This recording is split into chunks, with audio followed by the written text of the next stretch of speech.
warahmatullahi wabarakatuh.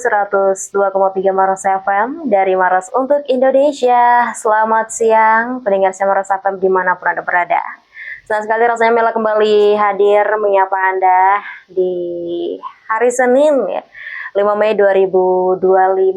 Seperti biasa kita dalam program siaran Centang Biru ya pendengar, dan kali ini agak berbeda dengan sebelumnya. Kan sebelumnya kita bahasnya tentang makan-makanan ya, produk-produk olahan yang sudah jadi gitu. Nah, ini pasti menarik nih untuk kita ulas lebih lanjut, dan sudah ada di depan Mela narasumber kita hari ini. Dan hari ini tentunya pendengar kita akan berbincang-bincang tentang hal-hal yang menyengat. Budidaya lebah dan produksi madu. Selamat siang, Kak. Siapa yang bilang? Kak Albar. Oh iya, boleh aja, Kak. Oke. Iya. Selamat siang, Kak Albar. Ya, selamat siang juga, Kak. Boleh disapa dulu pendengar. Ya, halo teman-teman yang di Maros FM. Salam kenal. Ya, saya Albar. Dan saat ini saya menjalani usaha di bidang budidaya lebah dan produksi madu. Oke, dan ini nama produknya Panrita Chani Maros ya, Kak? Oh ya, Panrita Chani. Oke, nah pendengar pasti ini madu cukup populer ya di kalangan masyarakat ya, Kak, meluas juga karena memang sudah menjadi salah satu media untuk obat juga ya, ke madu itu, karena banyak khasiat-khasiatnya dicampur dengan obat, jamu dan segala macam. Dan di Sulawesi sendiri pendengar pasti banyak juga yang menjual madu yang ada di pinggir jalan maupun yang di pasaran ya, Kak. Iya. Oke. Kalau bisa diceritakan sama pendengar setia Maros FM ini, Kak, Panrita Chani ini menurut Mela namanya cukup menarik ini, Kak. Ya, Panrita dan Chani. Iya, betul, Kak. Kebetulan nama ini juga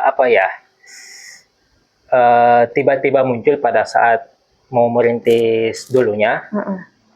Ya, dimana itu pada saat mau merintis itu pas COVID, Kak. Nah, pas COVID jadi ya bisnis sebelumnya nggak boleh kegiatan, bisa dibilang. Karena memang kondisi situasi disuruh lockdown, Kak ya, dan beberapa sektor betul, memang mengalami peralihan usaha. Ini khususnya di bidang usaha yang Kakak dulu olah sebelum ini, Kak ya. Iya. Oke. Jadi tepatnya di kapan berdiri usahanya Panrita Chani ini, Kak? Oh ya, kalau latar belakangnya ya. Ya, latar belakang berdirinya itu Panrita Chani itu awalnya sih dulu kan pas COVID nih. Sebelumnya kan saya ada beberapa kegiatan usaha yang bisa dibilang gagal pasca bangkrut. Pertama dulu itu saya kontraktor, Kak. Kontraktor di bidang landscape taman dengan konstruksi taman ya. Kalau mau tahu teman-teman yang kami dulu kerjakan itu di daerah Maros, seperti depan kantor bupati, hutan kota, taman kota. Nah, itu pot-pot yang kita lihat itu depan kantor bupati itu kami yang kerjakan. Nah, ini pendengar orang di balik ya, di balik layarnya, Kak ya. Bahkan termasuk di Bantimurung juga, Kak, loketnya kami yang kerjakan. Iya. Jadi dulu memang kami ya bisnis sangat berbanding terbalik ya, Kak, betul, dengan Kak, yang digeluti sekarang. Kenapa tuh, Kak, kok bisa tertarik untuk sekarang banting setir yang dulunya ke dunia kontraktor ya, panas-panas sama juga kayak madu juga panas-panasan sih, Kak. Tapi kan berbanding terbalik masuk Mela sekarang produksi madu, produksi lebah dan produk-produk madu seperti itu. Kenapa sih, Kak? Kok bisa gitu? Oh ya, dulu kan sebelum kami jadi kontraktor, saya dulu itu usaha di bidang tanaman hias, Kak. Jadi tanaman hias dulu kan coba-coba dapat proyek dari pemerintah buat taman-taman. Nah, di situ mulanya Dari proyek taman lama-lama jadi kontraktor, dari landscape taman pindah ke konstruksi. Ya pas COVID ya nggak boleh ada kegiatan, otomatis kan kegiatan konstruksi tidak boleh berjalan. Setelah itu saya juga itu budidaya cacing, Kak. Cacing ya, cacing untuk pancing yang gitu-gitu. Iya.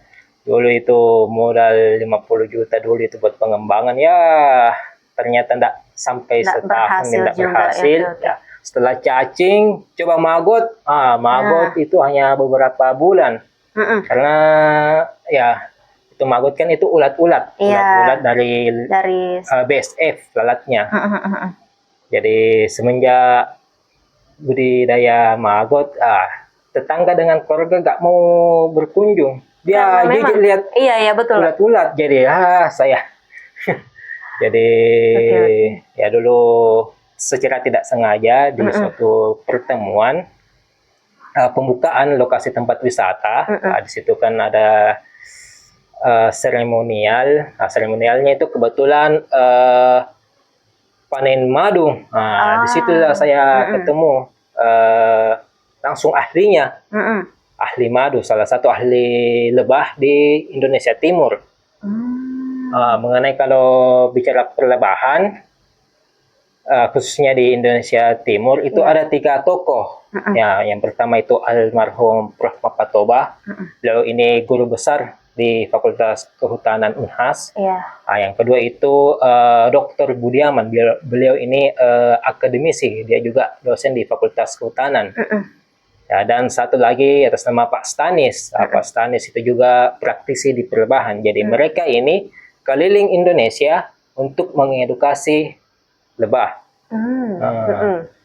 Dari lebah itu kan ada produknya, ya, salah satunya itu madu. Jadi mengapa saya berani? Karena saya di belakangi oleh seorang ahli. Bukan hanya ahli, tapi memang praktisi. Jadi memang sudah approve lah, Kak, istilahnya oleh masyarakat. Bukan yang asal jual madu yang kita tidak tahu ilmunya seperti apa. Ya, dan memang pada saat itu mereka juga cari yang masih muda. Kebetulan saya yang masih muda. Ya mereka juga mendukung. Jadi saya dulu itu kayak apa ya? Pas ketemu, pas tahu bahwa pada saat itu seremonial panen madu, saya kan memang awalnya itu tidak suka madu, Kak. Saya ini itu menarik ini, Kak. Saya awalnya, kenapa? Saya awalnya itu kalau konsumsi manis-manis kayak tiba-tiba perasaan sakit kepala gitu, langsung naik karena kan ada rasa ketidaksukaan, jadi sudah disugesti dari awal. Nggak suka madu, jadi terbawa itu kalau konsumsi pasti lain-lain aku rasa. Jadi kenapa, Kak? Kok bisa dari yang orang nggak suka madu dan sekarang produksi madu punya usaha lagi? Iya. Pada saat itu kan ya habis panen ya, saya icip-icip dikit. Ternyata rasanya ya kok beda. Ada manis-manisnya, ada kecut-kecut, dan ada pekat-pekat pahitnya. Wah, ini unik sekali rasanya. Ya, di situ ya saya tanya-tanya, kepoin nih, gimana nih, apa nih, kok mirip madu tapi enggak, enggak, rasanya enggak biasanya.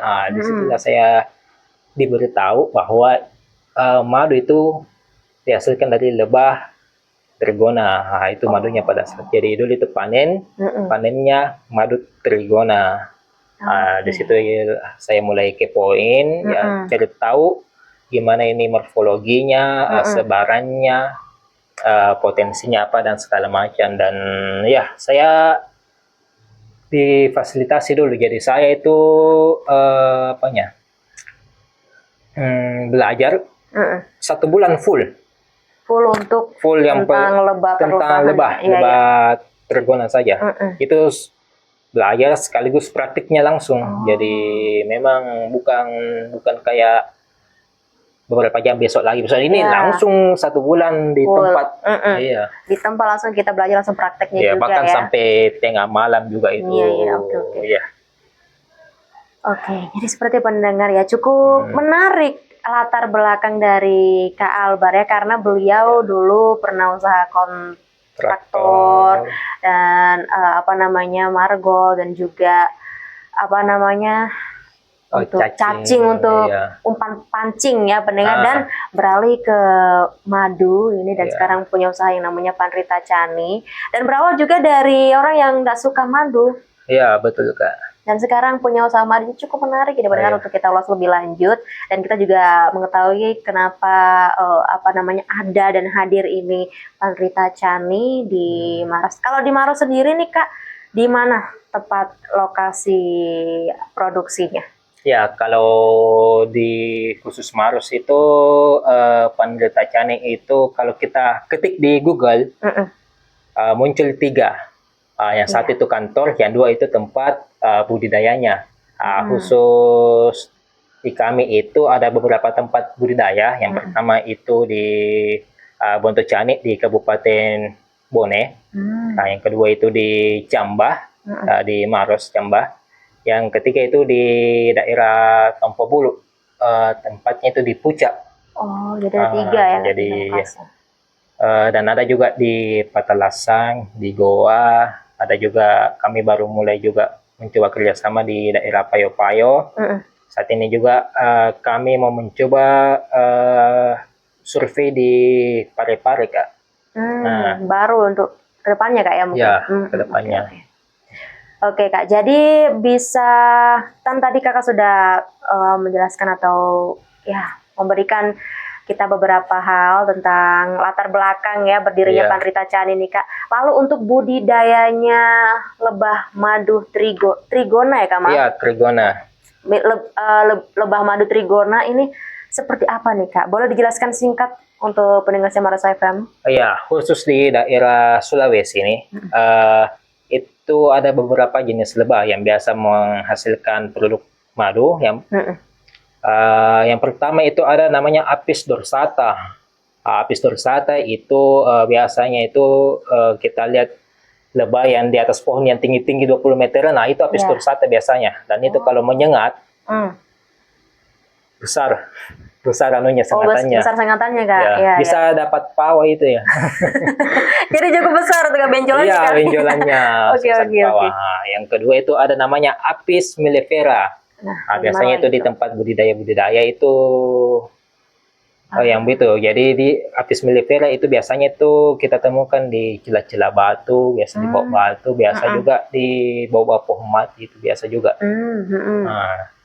Yang ketiga itu Apis cerana. Jadi ini Apis cerana dengan mellifera ini rada mirip, hanya bedanya itu di warna lebahnya. Kalau Apis mellifera itu lebih kuning, kalau Apis cerana itu agak-agak hitam-hitam gitu.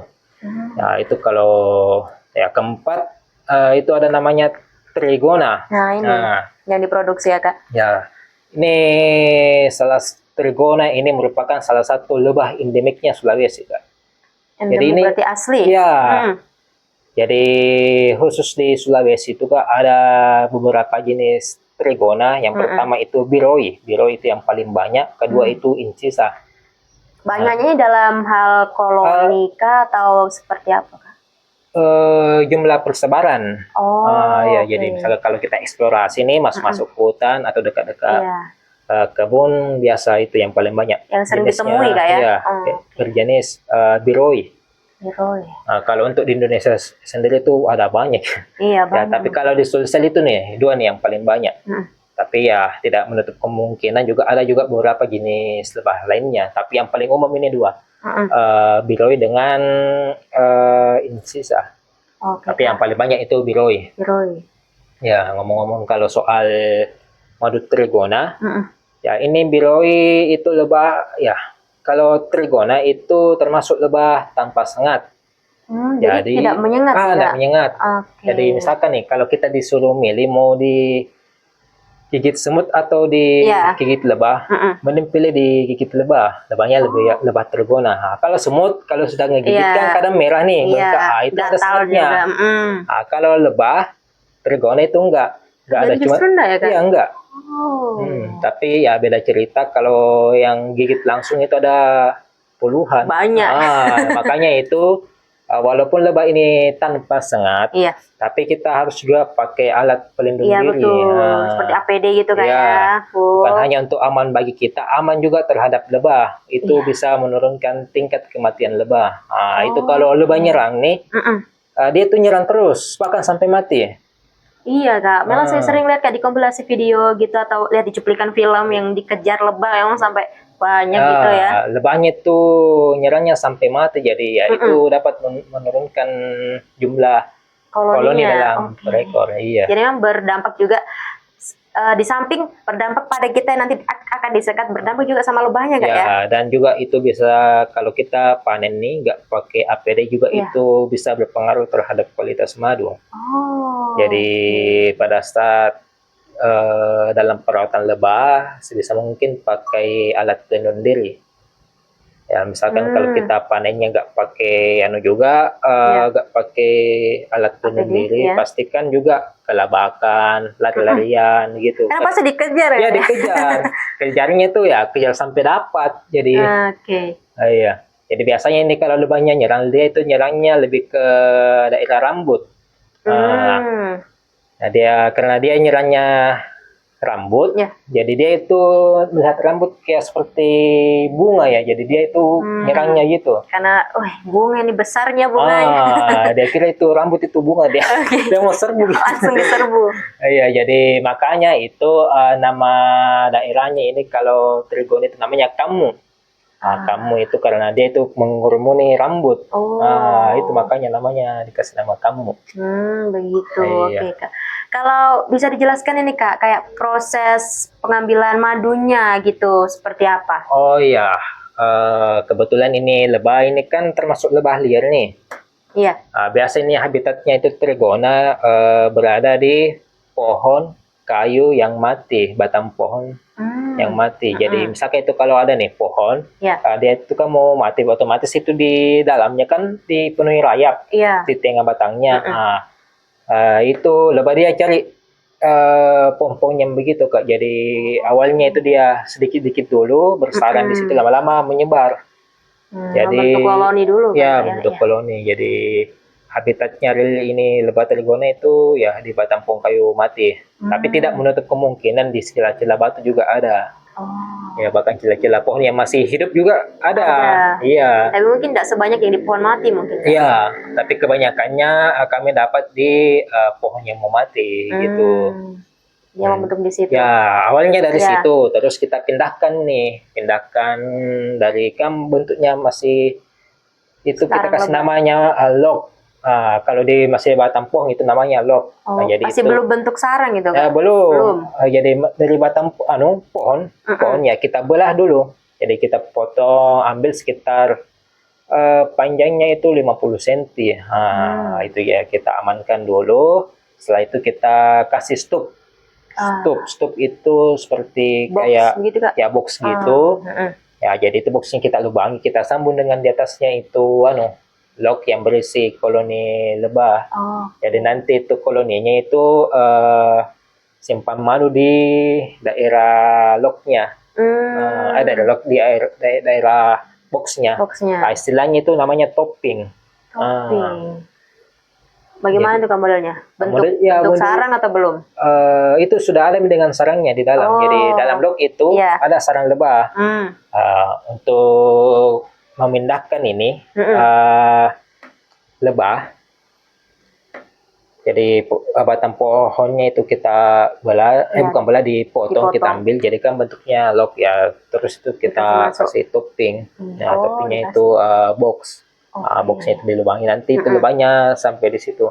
Dan misalkan kalau sarangnya sudah berada di atas topping, itu bisa kita split istilahnya. Dipindah? Ya, pindahkan. Jadi awalnya dari 1 jadi 2. Gitu. Jadi untuk budidaya lebah itu anggaplah kita punya 1 koloni. Nanti itu jadi 2, 4, 8, 16, 32 ya sampai seterusnya. Kelipatan 2. Jadi ada juga beberapa dalam budidaya lebah itu ada memang koloni khusus produksi, ada koloni khusus split untuk memperbanyak koloni. Biasanya memang itu dibagi seperti itu. Jadi seperti itu kayak memang prosesnya. Dan cukup menarik juga ini pendengar untuk kita bahas nanti tentang bagaimana sih lagi prosesnya dan tantangan-tantangan yang sering terjadi di lokasi. Tapi kita rehat sejenak dulu pendengar karena masih ada beberapa tembang-tembang yang Mela hadirkan, dan juga buat pendengar Maros FM yang pengen bertanya-tanya dengan Kak Alba tentang bagaimana sih produksinya atau ilmu untuk belajar, mungkin ya mau berguru langsung sama Kak Albar. Boleh banget kita tanya-tanya di 0853 9898 9948 di WA Maros FM. Mela tunggu selepas tebang-tebang berikut ini, jadi tetap di 102,3 Maros FM dari Maros untuk Indonesia. Masih 102,3 Maros FM dari Maros untuk Indonesia ya, bareng dengan Kak Albar dari Penderita Cani Maros. Kita berbicara tentang budidaya dan produksi lebah dan madu yang ada di Maros. Silahkan Kak Albar, tadi lupa ya mau salam-salam. Iya, betul Kak. Iya. Ini kebetulan juga saya kan namanya bisnis kan banyak teman nih, banyak yang bantu juga. Kan kurang rasanya kalau kita tanpa salam-salam, apalagi ini kan di Maros FM. Ya. Mungkin yang pertama dulu ya, saya berterima kasih dulu kepada Kak Fahmi selaku fasilitator di kelas entrepreneur. Kemarin ini kan di kantor Bupati kan mau buka gerai UMKM. Saya itu coba iseng bilang ini nih saya ada nih produk. Jadi saya kirim beberapa dokumentasinya kegiatannya kami dan beberapa legalitas. Wah, tanggapannya keren. Keren. Ya, berawal dari situ ya mulai saya diajak ini jadi salah satu narasumber yang berbagi pengalaman di Centang Biru. Ya. Selanjutnya itu ini banyak ini titip salam Kak. Boleh. Ya. Ya, kebetulan saya itu juga kebetulan. Ya, mungkin ya saya lupa juga mungkin salam buat keluarga yang mendengar dan yang nonton juga video ini. Iya, semoga sehat selalu. Dan yang saya mau katakan itu satu, saya tetap di industri perlebahan. Jadi ini kan konsisten, iya. Jadi ketika ketemu keluarga mungkin beberapa bulan nih kerja di mana, apa kegiatan bilang, ya saya sudah lebaran Kak ya. Iya, paling banyak itu. Pertanyaan umum. Iya, template. Iya, makanya saya jawab. Saya tetap di industri perlebahan. Jadi kalau pindah-pindah kan ya kapan bisa majunya. Betul. Iya. Oke, selanjutnya itu kebetulan juga saya itu anggota HIPMI, ya, Himpunan Pengusaha Muda Cabang Maros. Nah, saya itu di bidang 7. Bidang 7 itu pertanian. Jadi selaras yang saya bakalan bagikan di sini. Ya mungkin saya mohon izin dulu Tung Kiki selaku Ketua HIPMI Maros. Beliau ini baru-baru sudah umroh. Semoga semoga makin kuat imannya. Dan ya beliau ini ownernya Roti Maros Salendrang Kak. Dimana itu Roti Maros Salendrang bulan lalu baru-baru nih launching Rendra Trans. Jadi khusus ini teman-teman di Maros yang mau ke Mamuju atau sebaliknya, kalau mau cari PO bus, ini ada Rendra Trans. Ini PO pertamanya di Maros Kak. Betul. Jadi memang kita harus dukung juga teman-teman pengusaha di Maros. Saling bantu. Jadi buat kalian warga Maros yang mau ke Mamuju atau sebaliknya, ingat Rendra Trans ya, cari saja di Google ada gitu. Selanjutnya Kak? Ya, selanjutnya itu salam juga buat teman-teman di program Yes. Saya juga itu peserta juga di petani milenial di Kementerian Pertanian. Jadi ya di program Yes itu kan programnya dari Kementan. Ya, salam juga di situ buat terutama mentor yaitu Teta Andi Matuju, Kakak Andi. Beliau juga itu mentor di situ. Ya, Kak Dede, Kak Imran, Mobilizer, Fast Food, dan teman-teman yang petani milenial di program Yes. kemarin itu saya sempat cek di grup-grup petani milenial. Saya lihat, wih, banyak transaksi terus. Wah, yang seperti yang kita ketahui saat ini kan makroekonomi kan lagi turun-turunnya nih. Tapi ya saya lihat di grup, wah transaksi terus. Seperti walaupun kondisi ekonomi lagi memburuk, tetap orang bertani. Tanpa petani nggak ada makanan. Betul, iya. Kan juga banyak dari gen milenial atau Gen Z yang mau terjun ke dunia pertanian, agak skeptis, kurang, mungkin mentalnya belum di sana. Betul Kak. Terus siapa lagi Kak? Selanjutnya itu mitra-mitranya Panerita Cani. Iya, ini kebetulan yang memang menyokong secara langsung keberlangsungan bisnis ini. Ya, semoga kerjasama tak lancar ke depannya. Amin. Selanjutnya itu teman-teman UMKM di kelas entrepreneur. Ya, saya kan ini baru juga ikut kelas entrepreneur. Dan di situ saya ketemu mentor-mentor baru, teman-teman baru. Dan memang materi-materinya di kelas entrepreneur itu Kak keren, sesuai namanya. Iya. Kelas entrepreneur memang keren. Iya. Jadi ya semoga teman-teman yang ikut di kelas entrepreneur semoga lancar usahanya. Amin. Ya, buat teman-teman yang belum ikut kelas entrepreneur ya coba ikut. Di situ ya kita bahas juga tentang fundamental bisnis.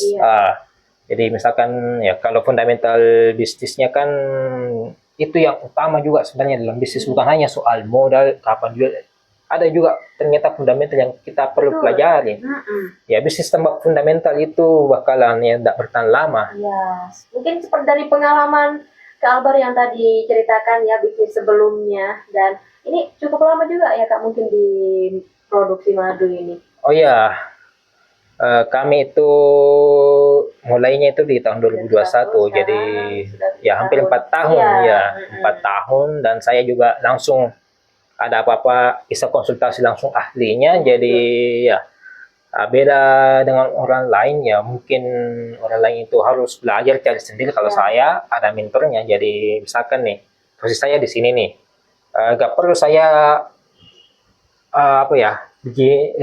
cari cara lain baru dapat. Ini langsung saya konsultasi mentor, gimana nih caranya, tek langsung. Jadi makanya itu juga pertumbuhannya lumayan agak cepat. Iya, alhamdulillah. Siapa lagi Kak? Sudah? Mungkin itu aja ya.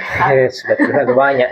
Oke. Iya. Nah sekarang pendengar, setelah Kalbar tadi ya kita berbicara tentang produksi madu dan berjalannya usahanya ini. Tadi Mela belum, atau pendengar juga belum tahu nih Kak, berapa lama ini madunya bisa lebahnya bisa memproduksi madu yang kita olah ini?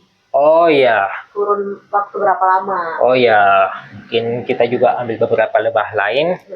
Nah, kalau lebah trigona dengan lebah lainnya yang biasa dibudidayakan, itu kalau lebah trigona itu 4 sampai 6 bulan. Masa panennya? Ya, itu tergantung dari musim Kak. Kalau musim hujan itu agak lama. Dan kondisi madunya itu agak berbeda juga. Agak kandungan airnya tinggi, jadi lebih encer. Bedanya kalau lebah lain, lebah kayak Apis mellifera dengan Apis cerana. Kalau trigona tersendiri itu, kalau misalkan daerah ini vegetasinya kurang pakan, kalau Apis mellifera dengan cerahnya itu kadang biasa lari. Biasanya itu teman-teman di budidaya lebah itu mereka keluhkan itu. Kalau pakan lebahnya kurang, dia lari, tapi nanti balik lagi. Jadi ya kontrolnya juga agak sulit di situ. Kalau bedanya trigona, dia itu bakalan tetap di situ. Kalau kurang pakannya, ya dia juga mengurangi juga koloninya. Dia sesuaikan. Itu bagusnya dia setia hingga akhir. Tapi bagusnya nih kalau lebah trigona itu kan lebahnya kecil nih. Iya. Itu ada kelebihan tertentu. Ada kelebihannya itu dia itu bisa ambil pakan di rerumputan. Jadi ya bunga rerumputan. Jadi yang kecil-kecil ya kecil-kecil lah. Bedanya itu ya lebah yang lain yang besar. Ya, yang besar. besar Besar itu kalau dia kan tidak bisa hinggap di di bunga rerumputan. Iya. Pasti jatuh itu daunnya, jatuh tangkainya. Bodinya tadi sudah iya. besar kayak. Nah, kalau trigona dia itu bisa di situ ya. Makanya rasa dari madu trigona itu sangat variatif. Rasanya itu madu trigona itu yang pertama manis. Nah, itu kan dari nektar. Yang kedua itu kecut-kecut dan agak-agak pekat-pekat pahit. Nah, ini kan tergantung dari pakan nih yang mana dominan. Nah, kalau biasanya nih kalau di kami kalau rasanya itu agak-agak pekat, biasanya itu kita panen di musim kemarau, pekat-pekat pahit gitu. Nah, kalau di musim hujan lebih condongnya manis tapi kecut-kecut ya, dan encer. Tapi itu tetap berkhasiat. Ya itu yang utama dari madu. Percuma kita konsumsi madu kalau khasiatnya tidak maksimal. Lebih banyak kandungan yang lain. Iya, makanya itu juga salah satu kami fundamentalnya kami. Penderita caning itu hadir memberikan solusi untuk masyarakat yang sulit untuk mendapatkan madu murni yang berkhasiat. Di mana di saat ini banyaknya gempuran madu yang katanya murni asli tapi palsu, seperti ya madu campur, madu SOS dan lain sebagainya ya. Jadi itu memang fundamentalnya kami itu madu murni yang berkhasiat. Jadi kadang juga saya tanya-tanya nih masyarakat, biasanya itu madunya berapa lama dikonsumsi? Dia bakal sampai tahun-tahun loh. Ngapain taruh madu lama-lama? Itu kan memang yang kebanyakan dikonsumsi ya kan sama masyarakat. Iya. Jadi ya orang konsumsi madu kan untuk khasiat, masa disimpan lama-lama itu kan bisa, apalagi secara simpannya juga ya mungkin kurang baik ya, mungkin makin lama itu kualitasnya nurun. Nah, walaupun madu itu tidak ada kadaluarsanya istilahnya, karena madu itu antibakteri, antioksidan, jadi memang di madu itu gak bisa tumbuh bakteri, tapi kalau simpannya cara penyimpanannya juga ya tidak bagus ya, percuma ya, bakalan rusak juga. Jadi makanya itu kalau simpan madu itu harus tempat yang sejuk, bersih, dan memang kemasannya itu harus tertutup rapat. Ya. Jadi Kak, nanti ini juga kita akan melihat demo ya dari Kak Albar tentang perbedaan madu asli dan juga madu palsu yang beredar di pasar, supaya kita bisa menemukan perbedaannya dan tidak salah pilih madu untuk dikonsumsi. Tapi ada pertanyaan dulu nih Kak, yang harus Kak Albar jawab dari Ibu Amalia, owner Mail Shop. Pertama, beliau ingin menanyakan penerapan keselamatan kerja saat panen madu. Ya itu kami ada SOP-nya sendiri. Memang dalam setiap bisnis kan ada SOP-nya.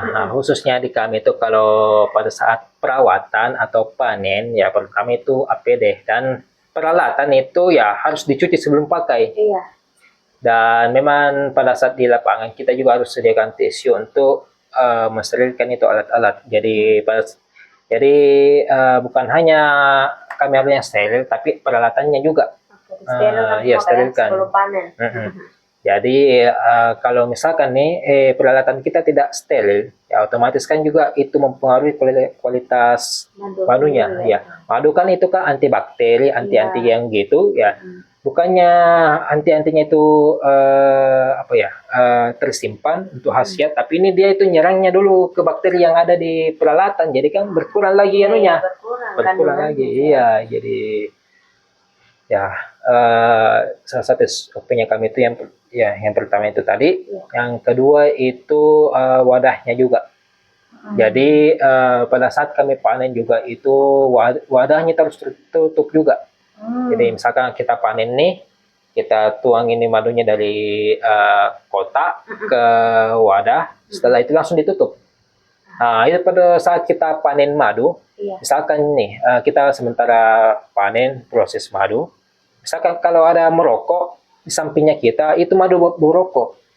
Jadi itu madu sangat steril ya, itu madu itu sangat sensitif, sangat mudah terpengaruhi oleh faktor lingkungan. Jadi makanya itu perlakuannya madu itu kayak apa ya, sangat-sangat premium dan memang dijaga. Dijaga sekali sampai kita konsumsi pun supaya khasiatnya. Ya, khasiatnya tidak berkurang. Nah, sama halnya juga pada saat setelah panen, pada saat diproses. Nah, diproses pun juga serba steril. Jadi sebelum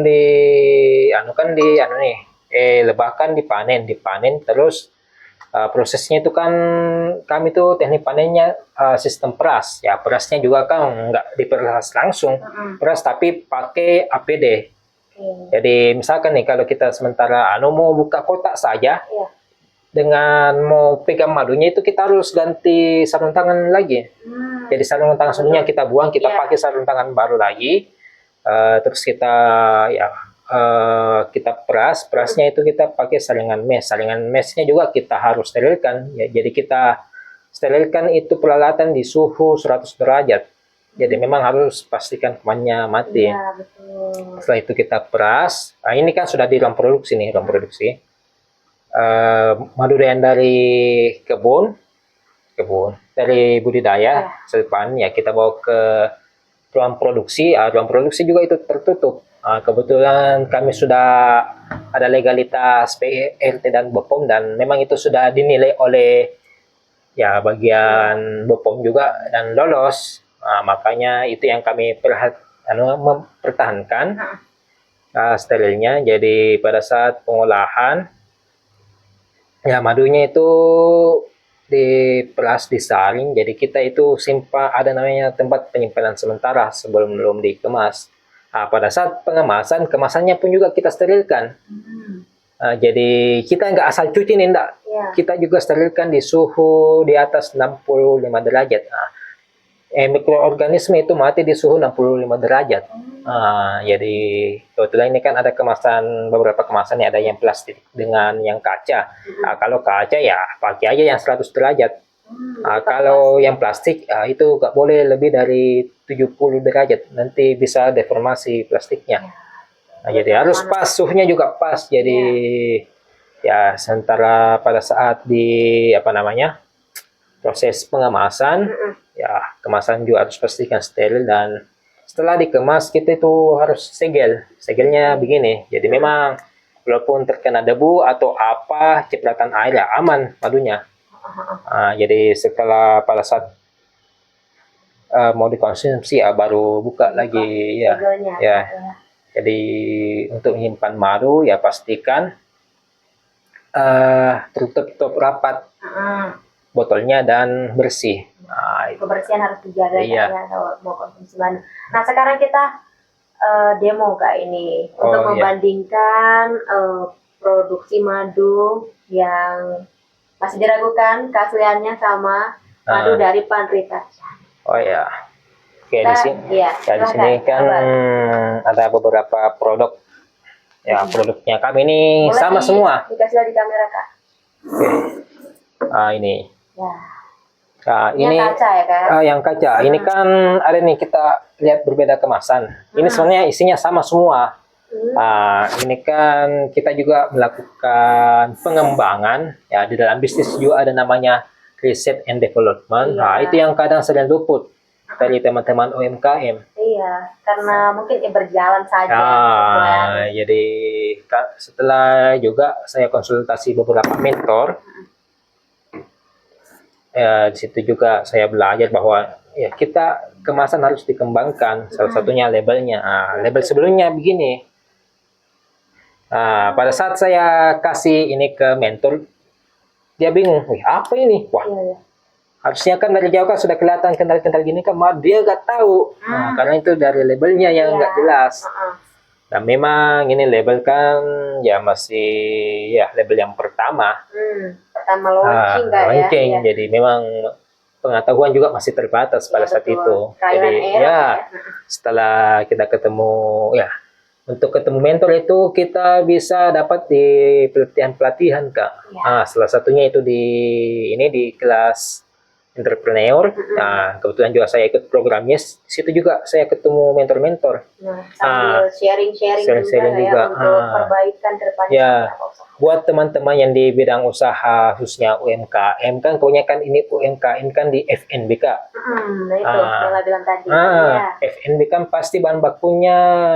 Nah ini kan tergolong bahan baku Kak ya. Iya, bahan bakunya itu kan dari kebanyakan hasil tani ya. Iya. Kalau mau sharing-sharing, mau cari bahan baku yang berkualitas, bisa melalui kami juga. Nanti teman-teman di program Yes bisa menyediakan kebutuhannya teman-teman yang ya dari bahan baku di khususnya di FNB. Itu. Video nanti kita spill nomornya kadang di mana dihubungi nanti. Ya, kalau mau tahu kontaknya kami cari aja di Google Panrita Chani. Ataukah di Maps cari Panrita Chani, ya muncul itu 3. Di sosmed juga ada. Ya di sosmed ada. Jadi kalau kita ketik di Google Panrita Chani, yang paling muncul itu pasti di Maps-nya. Di Maps lokasi. Itu ada nomornya di situ. Sudah tertera. Iya, ada medsosnya. Kalau bingung, kami juga ada websitenya juga. Namanya link.id/panritachani. Di situ sudah ada tentangnya kami, bukan hanya di mana produknya didapat, tapi ada juga di situ keterangan khasiatnya, di mana kantor kami dan beberapa legalitas di situ. Langsung mungkin Kak? Iya. Oke, sama saya juga mau kasih tahu bahwa ini kemasan baru kami, walaupun ya ini baru tapi batch-nya sama. Ya kebetulan kami bawa dengan kemasan lama supaya masyarakat tahu bahwa kami lagi transisi nih, transisi ganti logo, ganti kemasan label-label ya. Jadi kami itu istilahnya rebranding. Awalnya hanya logo ya, orang kan belum tahu logo apa ini ya, makanya kita ganti dengan tulisan supaya kelihatan ya itu ini ya. Betul. Oke, mungkin saya buka ini ya, yang ini kita demokan dulu. Oke, jadi setiap produk kami itu di segel, jadi memang kadang agak sulit bukanya, tapi ya itu yang salah satu menjaga kesterilnya, menjaga khasiatnya juga dari madu seperti yang Kak Obat tadi katakan, madu itu sensitif sangat sensitif terhadap lingkungan. Iya. Oke, kita dengar anunya. Sambil ASMR juga. Kan ada. Iya, seperti kalau buka soda-soda gitu kan ya. Ini kondisinya sudah dibuka tadi itu kan masih ya. Oke, mungkin kakaknya bisa coba cium aromanya.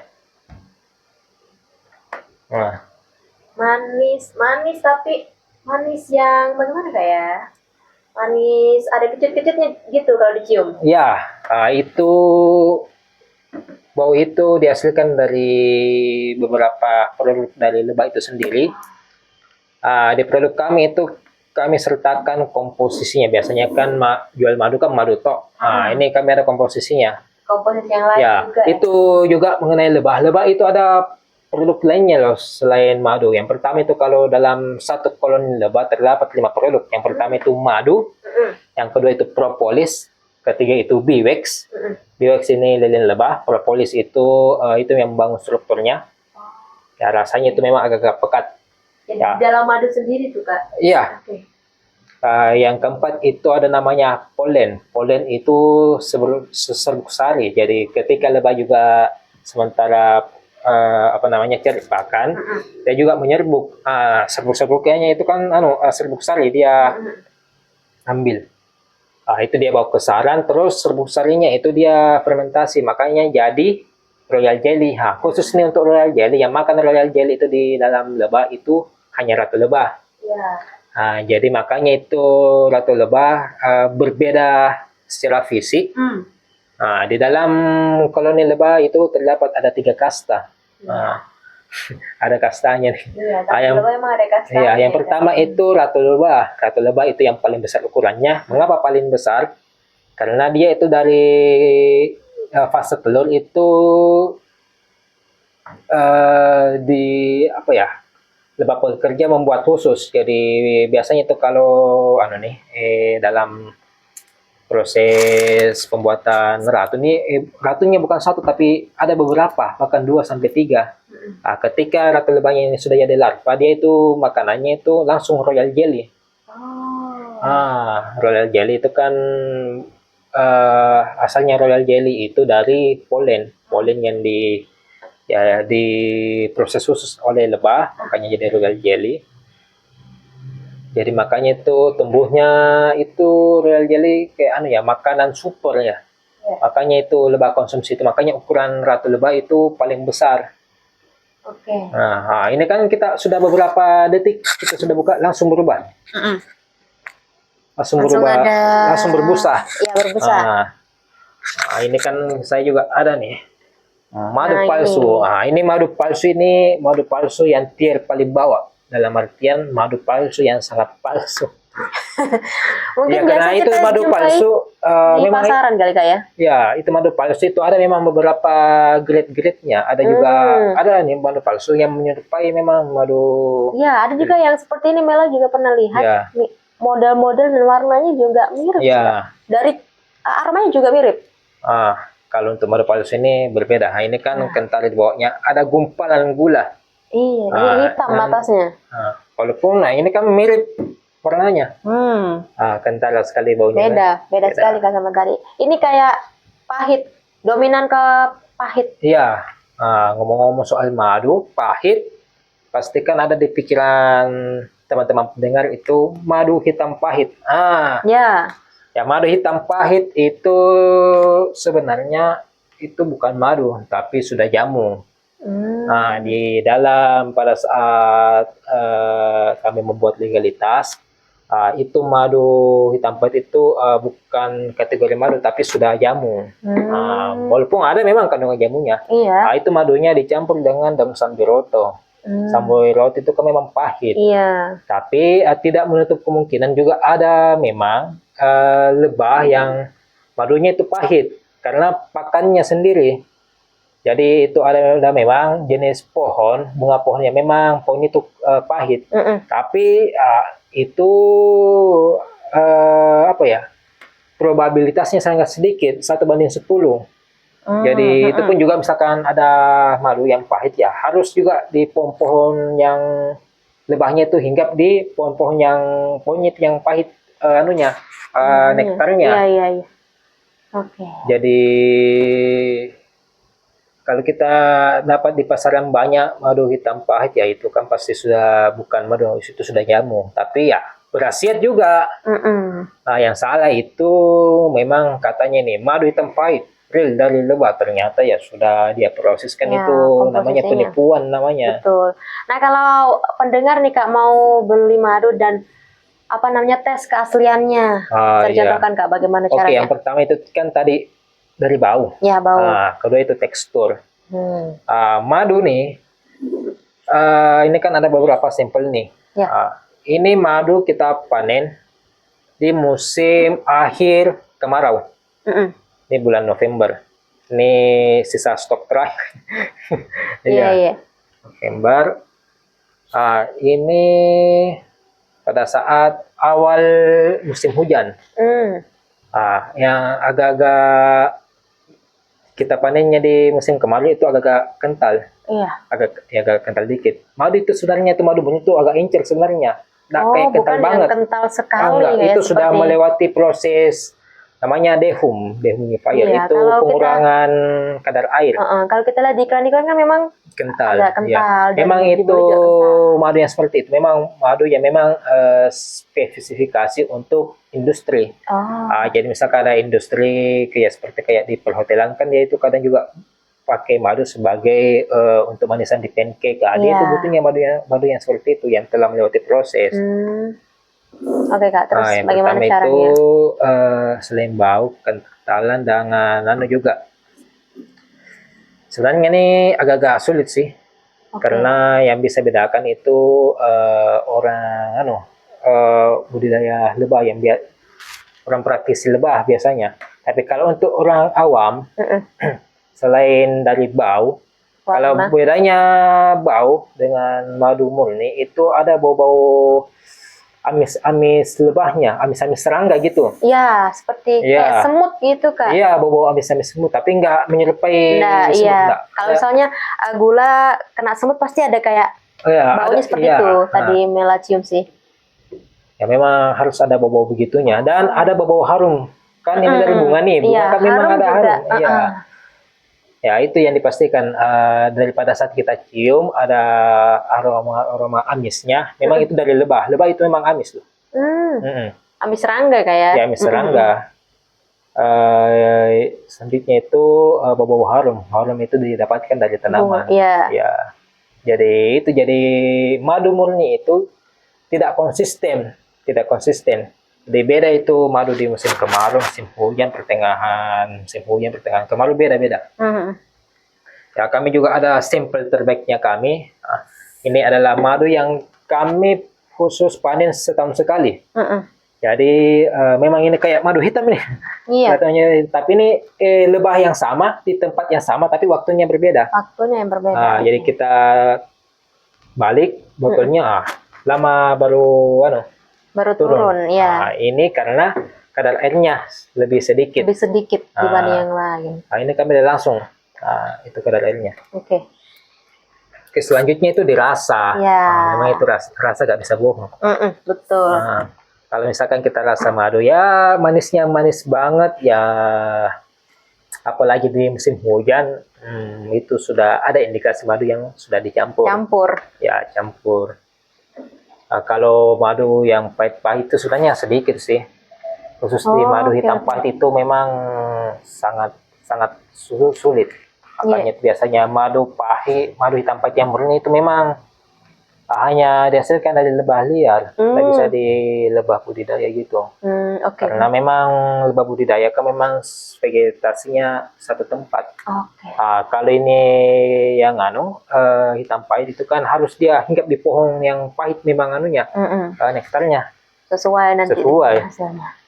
Saya juga lupa nama pohonnya. Yang jelas itu susah. Itu kalau madu hitam pahit. Mungkin bisa dibedakan gitu Kak dari segi rasa atau dari segi warna. Kalau dicampur dengan air kan biasa madu kita campur dengan air. Biasanya itu kan ada demo nih tujuan madu. Ya itu kalau di pasar mungkin untuk mengetes keasliannya kita campur dengan air. Campur ambil piring, dituang dari terus nanti bentuk hexagon ya itu keliru. Ya menurut ahli kami itu keliru. Ya saya kasih tahu ahli kami itu ahli perlebahan di Indonesia Timur. Jadi memang beliau itu sudah praktisinya praktisi dan memang sering publish jurnal. Jadi memang jadi memang itu kalau tes madu itu sebenarnya itu di lab paling akuratnya Kak, di lab. Tapi kalau ada demo-demo kayak ada air yang dituang biar air gula aja dituang dan diputar-putar bakalan bentuk hexagon nanti itu kan karena putaran, bukan karena memang lebah bentuknya hexagon, hexagon enggak. Itu sangat keliru. Yang kedua itu yang kayak dibakar. Ini yang paling umum. Yang paling umum itu yang dilakukan di pasar. Ya namanya gula dibakar ya terbakar. Dibakar ya pasti apapun yang dibakar ya terbakar. Dan terus pakai kertas juga pakai kertas. Yang terbakar itu bukan madu tapi gula kan juga bisa dibakar. Betul. Kalau di suhu tertentu kalau suhunya sudah panas sekali baru dia terbakar. Kalau api baru kalau dikasih api dikecil-kecil itu enggak. Boleh langsung Kak ini enggak perlu kita uji ini. Dari bentukannya kalau kita campur nih ya ini juga salah satu cara konsumsi madu. Tadi kan gini nih di bawah tutup ini naik. Salah satu juga itu madu murni itu ada busanya. Biasanya itu madu berbusa itu madu yang dipanen di musim hujan. Kalau musim kemarau mungkin berbeda. Biasanya kurang, bahkan tidak karena kadar air yang membuat kadar air. Jadi waktu musim dan tempat atau lokasi atau vegetasi itu sangat bergantung terhadap kualitas obat. Tapi itu tetap berkhasiat selama murni, nggak ada campuran, nggak ada campuran lain. Silakan Kak. Ini kita tuang. Jadi kalau konsumsi madunya kami itu 2 sendok bisa. Ngomong-ngomong ini mengenai khasiatnya. Kalau untuk madu trigona tersendiri itu khasiatnya itu utamanya lebih ke penyembuhan penyakit dengan gula. Dan ini juga ada yang bertanya tadi, Kak, madunya bagus tidak buat anak yang mengidap sakit jantung? Kalau sakit jantung namanya itu madu kan apa ya? Membantu proses penyembuhan. Iya. Jadi saya juga pribadi sering apa ya? Misalkan ada nih kerabat lagi sakit ya kasih madu. Ya istilah kasarnya kelinci percobaan lah. Bahkan diri saya juga pernah. Iya. Ya dulu itu pada saat saya masih mahasiswa, ya namanya mahasiswa kan juga amburadul makanya ya. Saya juga dulu penderita mah. Kalau mahnya kamu sudah kayak mau mati kita. Ya karena kan kalau anak kos mungkin gizinya kurang tercukupi ya, apalagi kita jauh dari orang tua ya Kak. Kebetulan dulu di situ ya mulai juga ini usaha madu ya. Saya juga konsumsi madu. Jadi tiap makan 2 sendok. Jadi tiap makan dikonsumsi. Ya, kalau kita penyakit mas sebelum makan kita konsumsi 2 sendok. Campur air itu Kak? Iya, campur air. Ini kan kadang juga orang apa ya? Dia takut karena manis sekali. Iya. Makanya itu kita larutkan. Larutkannya juga nggak mesti harus 1 gelas full. Yang penting kita mudah konsumsinya. Ya bisa dikit kalau masih apa namanya? Masih kurang tambah lagi. Disesuaikan aja. Sebenarnya itu untuk aturan konsumsi madu itu bebas sih sebenarnya. Bisa juga pakai air panas. Jangan. Oh jangan, justru karena ini yang biasa keliru. Karena kan biasa dikonsumsi pakai air panas, campur jeruk nipis, campur kopi atau apa. Nah, itu madu kan ada enzim. Iya. Nah, enzim itu salah satu yang menyembuhkan. Dalam madunya. Dalam madu. Jadi kalau kita konsumsi madu panas itu kan di suhu apa ya hampir 100 derajat. Di atas 65 derajat. Iya, karena jadi, kan air panas ya. Madu kena apapun yang di atas suhu 65 derajat pasti menguap itu enzim-enzimnya. Jadi makanya itu ada madu yang sudah melewati proses pengurangan kadar air lah. Itu suhunya itu tidak boleh lebih daripada itu. Tidak bisa lebih, kalau lebih itu rusak. Nah itu proses tiong itu termasuk teknologi bisa kita bilang teknologi tinggi, tidak semua orang punya.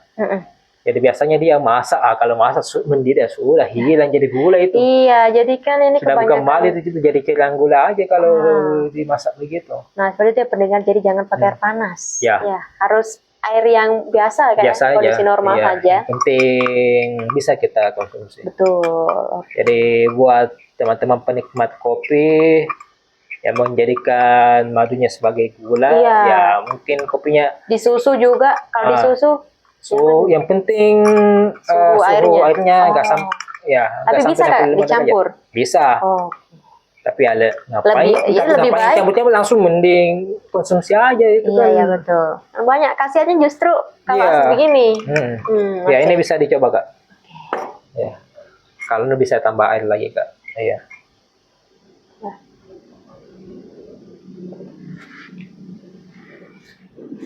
Bisa dihabiskan atau aja di situ, iya.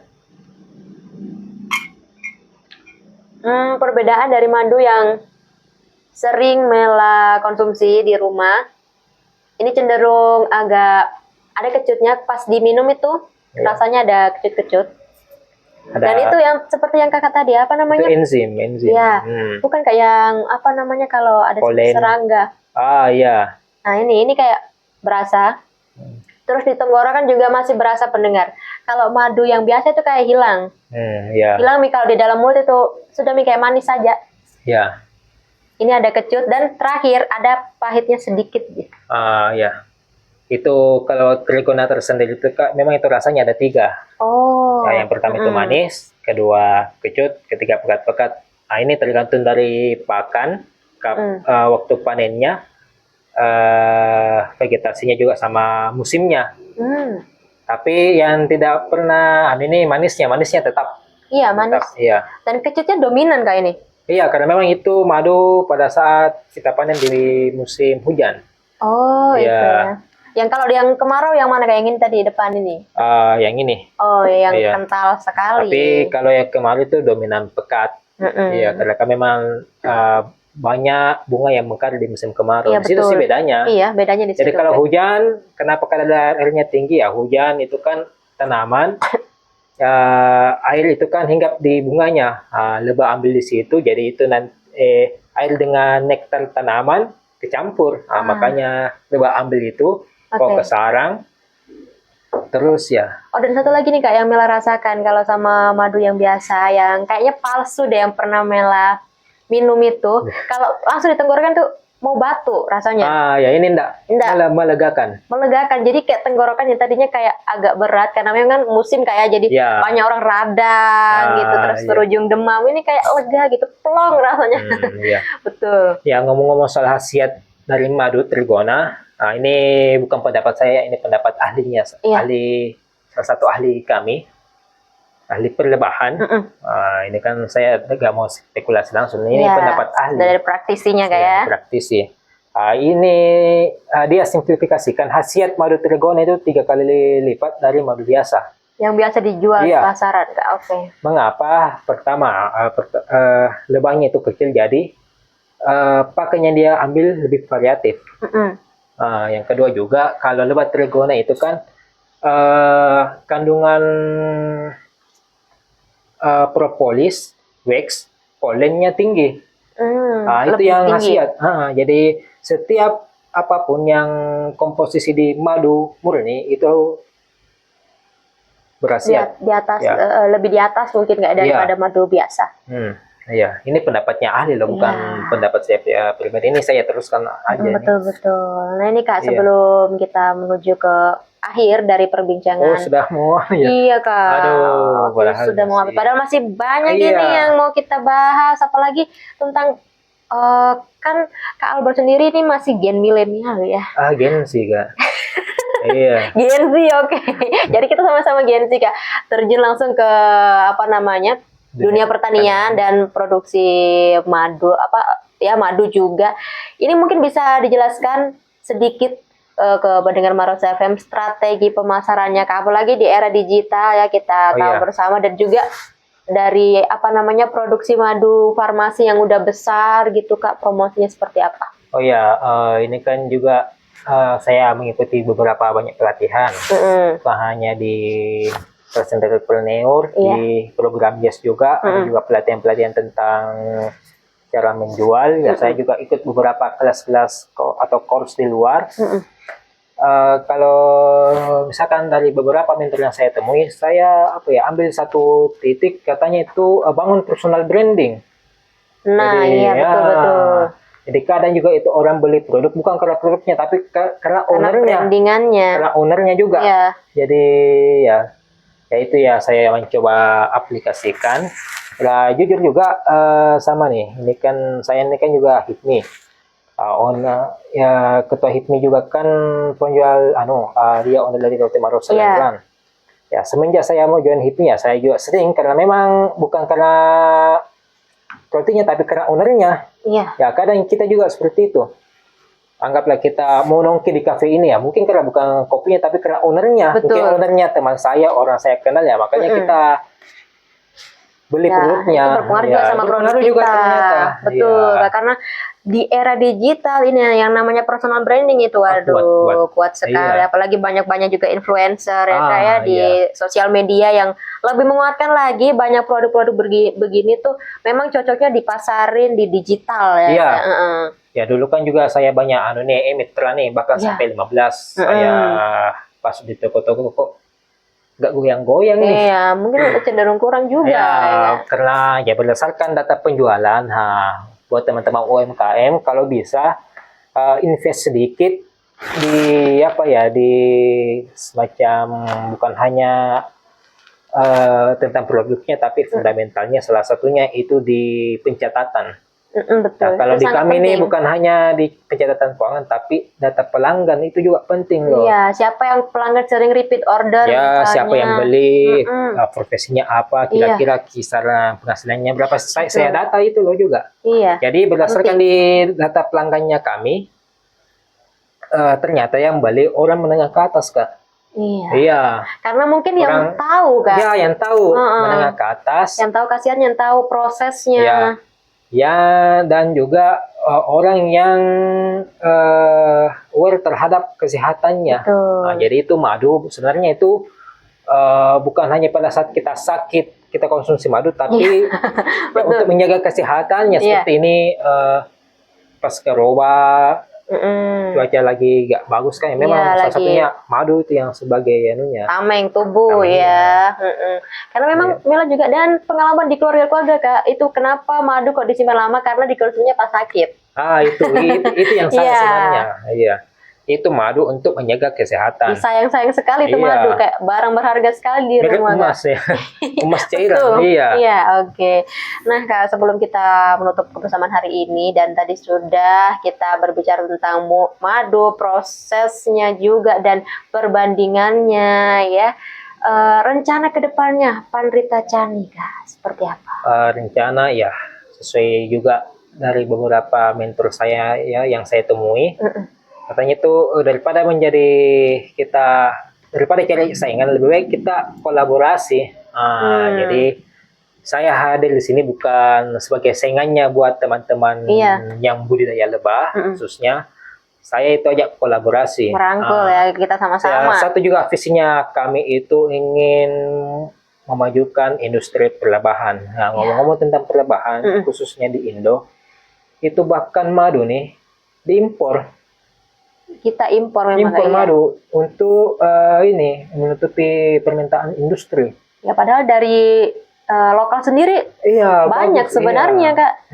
Cuman ya begitulah. Nah gitulah, jadi sebenarnya itu market madu itu luas. Hanya saja memang kita perlu, namanya bisnis kan ada target market. Betul. Jadi ya lebih baik itu target market spesifik daripada umum. Awalnya juga saya umum, tapi makanya susah jualnya. Ya melihat kondisi pasar ya Kak ya. Tapi setelah saya mengkerucutkan ke target market yang sesuai dengan data pelanggan, ya saya fokus itu yang dulu kan saya sering tawarkan ini mau madu gak ini ya, karena orang lari mau beli, tapi ya saat ini ya orang yang kontak saya, dia yang cari. Iya, karena memang sudah tahu khasiatnya, kadang juga sudah coba ya.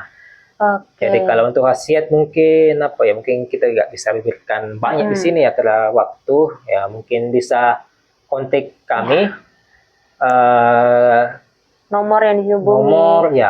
Nomor WA-nya kami itu 0852. Dicatat ya Pak dengar 0852. Oke. Ya 4320 5490. Ya.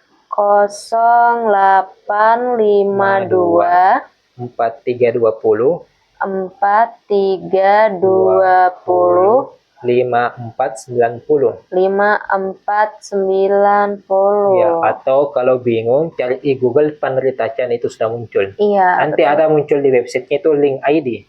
link.id/Pandrita Chani. Itu sudah lengkap. Bukan hanya di situ ada tentang khasiat apa saja, tapi beberapa juga legalitasnya kita sertakan.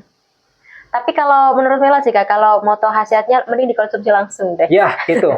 Iya, karena supaya bisa jadi perjuangan untuk diri sendiri ya. Dan betul, kita melihat kualitas dari madu Pandrita Chani seperti apa. Kalau sejauh ini sih Mila merasakan masih ada rasa manisnya Kak.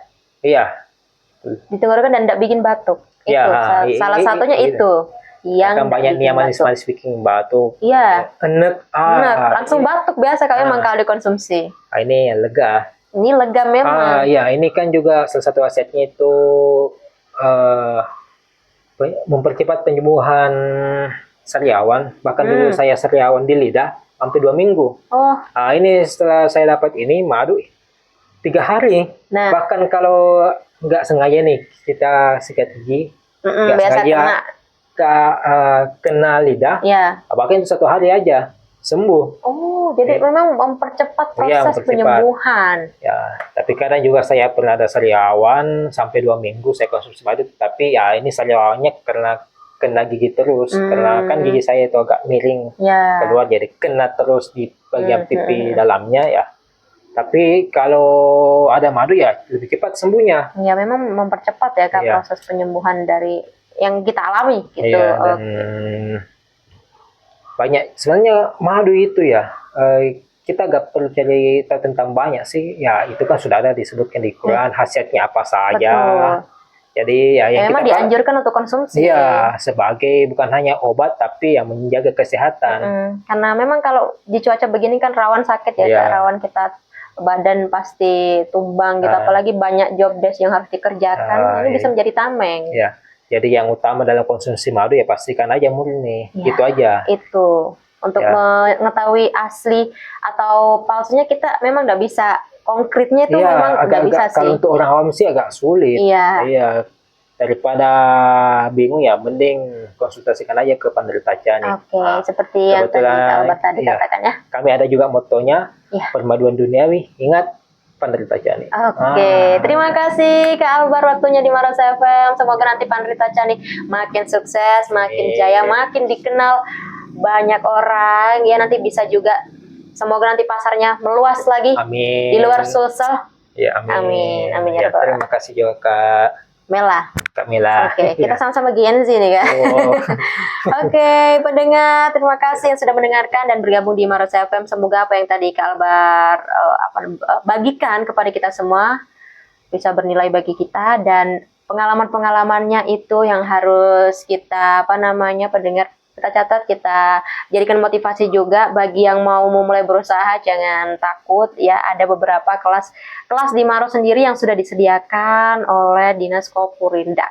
Dan kalau mau tahu lebih lanjut lagi tentang penderita CANI, bisa dihubungi langsung di nomornya Kak Albert yang sebutkan tadi, 0852 432 05490, atau Anda bisa langsung berkunjung ke websitenya link.id/Penderita CANI. Ada juga di Instagramnya Penderita CANI ya. Atau cari aja di Google Penderita CANI langsung keluar semua informasinya. Baik pendengar, terima kasih atas kebersamaannya hari ini. Selama kita pada salama. Wassalamualaikum warahmatullahi wabarakatuh. See you next time.